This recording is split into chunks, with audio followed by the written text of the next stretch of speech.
Howdy everybody. This is introduce my Aunt Edra and my Uncle Tom Wheelock. Today is September 21st, 2011, and I've asked them to talk about how they met and whatever else may come up. And I appreciate them hosting us while we're out here in Iowa. So, Tom and Edra, how did you guys meet? I had been working in Chicago after graduating from Iowa State University in 1949. I spent a year working in Chicago and then moved to Charleston, West Virginia to take a job in the chemical industry, where I worked for FMC Corporation. And while I was in Charleston, I started attending the Presbyterian Church in Charleston. They had a young people's group that met on Sunday evenings, and I started attending with the group meetings, and lo and behold, sometime after that, Edra started attending the same group, and this is where we first became acquainted. I was working in Charleston as a high school teacher.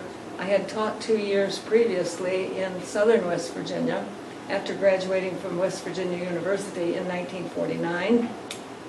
And I was a Methodist, but I was invited to go to this Presbyterian post-college group by the sister-in-law of the young man I had been dating for several years, quite seriously.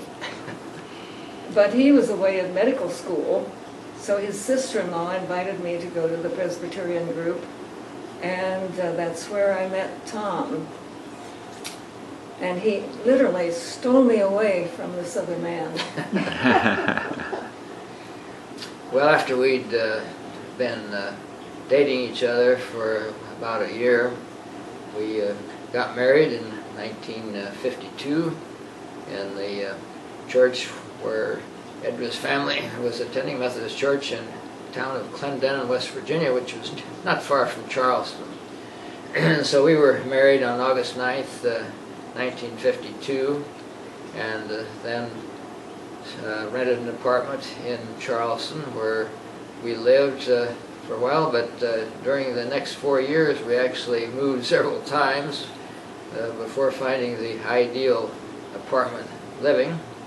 Well, during this time I enjoyed working in the research department for FMC Corporation in Charleston, but I realized that I needed to have a more advanced degree to really make a lot of progress in the area of research and development. So we decided to come back to Ames, Iowa, where I entered graduate school in chemical engineering in the fall of 1954, and ultimately I got my PhD in 1958. And during the last year of my graduate school, I had the opportunity to teach a couple of chemical engineering undergraduate courses, which I enjoyed doing. And so when I was offered a job in the department, I decided to accept it. We've been associated with Iowa State University ever since. Finally, I reached retirement age, but even so, I'm still associated with the department. And of course, we've had a lot of family activities during that period of time, and I'll let Edra discuss those with you. Because I was a teacher, when Tom came back to graduate school, I was able to join the English department at Iowa State, and I taught while Tom was finishing his PhD. Then I quit teaching, and we had our 2 children, and when they were 10 and 12 approximately, I went back and taught in the English department for another 13 years before I finally decided enough was enough of freshman themes. And I've spent the remaining years being the housekeeper for Tom. A lot more than being a housekeeper. I mean, she's been my strong supporter. Where are all the places you've gotten to travel with? Well, I've had the good fortune of being able to do quite a bit of traveling while attending meetings, international meetings, chemical engineering meetings, and presenting papers about my research. And so during the over the intervening years, we visited a number of foreign countries where I was able to attend conferences and present papers. And probably one of the highlights was our semester that we spent in England, partly at University College London, but mostly at the college in Nottingham, England, where I became interested in some of their research activities, and participated in some research activity while I was there for about 3 months. So that was one of the highlights, but another highlight was our visit to South Africa, Republic of South Africa, where I also presented a paper, and then we got to do some touring of the area around Johannesburg and South Central Africa. That was certainly a highlight. And then also during that time I was able to go to China, where I attended another meeting and did some sightseeing, and so that was certainly a highlight. But there were several. Brazil? Yeah, and also Brazil. I made 2 trips to Brazil. One of the Brazilian companies was interested in a process that we had developed for decomposing gypsum or calcium sulfate at high temperature to recover the sulfur. And so I made 2 trips to Sao Paulo, Brazil, and each time spent a week or 2. And so I enjoyed that visit for sure. But one of the best places we went was to Sweden, and enjoyed traveling by car around Sweden and visiting the sites where the family had come from that emigrated eventually to southwest Iowa. This was the Johnson family. And we visited Stockreed, the village they came from.